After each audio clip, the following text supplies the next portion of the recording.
Coup de tonnerre à Riyad. Martin Bakole, le colosse congolais, s'incline face à Joseph Parker dans un combat expéditif. Mais comment en est-on arrivé là? Quelles ont été les erreurs de Bakole? Et que signifie cette défaite pour la suite de sa carrière? Aujourd'hui, on revient en détail sur ce choc des poids lourds et les conséquences de cette défaite pour Bakole. Restez bien jusqu'à la fin pour mon analyse et les perspectives pour la suite.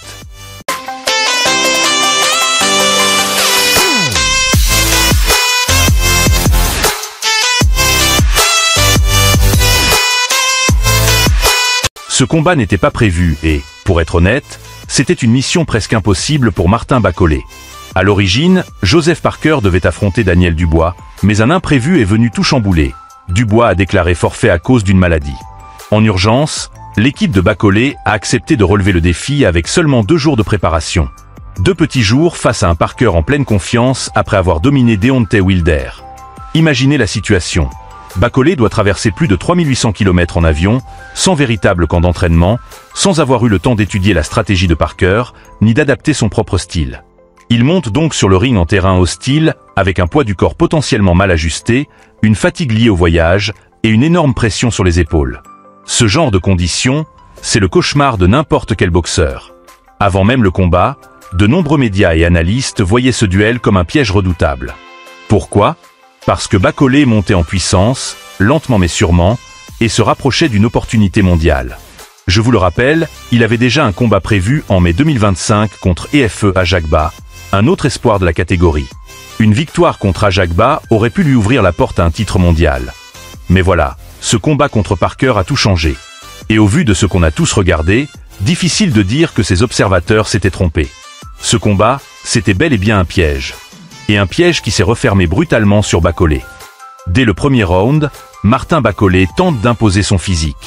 Il sait qu'il n'a pas eu de vrai camp d'entraînement, alors il veut frapper fort, tout de suite. Et ça marche. Il avance avec agressivité, travaille en puissance et touche Parker avec de lourdes frappes. Un uppercut précis suivi d'un enchaînement au corps semble surprendre le Néo-Zélandais. Et puis, coup de théâtre, un direct bien placé ouvre Parker au nez. On voit immédiatement du sang couler. Signe que Bakole est bien là, prêt à en découdre malgré le manque de préparation. Mais Joseph Parker, c'est un vétéran du ring. Il ne panique pas. Il ajuste son jeu rapidement, commence à jouer sur sa vitesse et son timing. Là où Bakole mise sur la pression et la force brute, Parker choisit l'intelligence et l'esquive. Petit à petit, il trouve son rythme, analyse les ouvertures de Bakole et attend le bon moment. Puis vient ce deuxième round, et tout bascule en une fraction de seconde. Boum! Un crochet droit d'une précision chirurgicale explose sur la tempe de Bakole. Ses jambes se dérobent sous lui, il s'effondre. L'arbitre commence le compte, mais à ce moment-là, on comprend que quelque chose ne va pas. Bakole tente de se relever, mais il vacille. Son coin ne prend aucun risque. Avant même qu'il puisse se remettre en position, la serviette est jetée. Le combat est terminé. Parker l'emporte en moins de 6 minutes, une démonstration de puissance et d'intelligence tactique.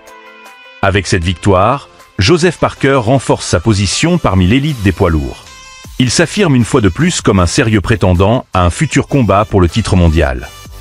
Et pourtant, malgré la défaite, impossible de ne pas souligner l'énorme force mentale et physique de Bakole. Peu avant le KO, il avait lui-même touché Parker avec un enchaînement brutal. Pendant un court instant, on a cru qu'il pouvait inverser la situation et peut-être envoyer Parker au tapis.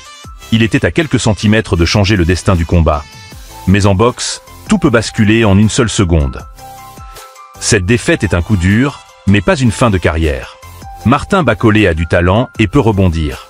Il lui faudra du temps, un vrai camp d'entraînement et des combats plus stratégiques pour revenir au top. Et vous, que pensez-vous de cette défaite? Bakole peut-il encore prétendre au sommet des poids lourds? Dites-moi en commentaire. N'oubliez pas de liker, de vous abonner et d'activer la cloche pour ne rien manquer des prochaines analyses box. Notre prochaine vidéo sera centrée sur le côté financier de ce combat entre Bakole et Parker, donc restez connectés pour ne pas la manquer.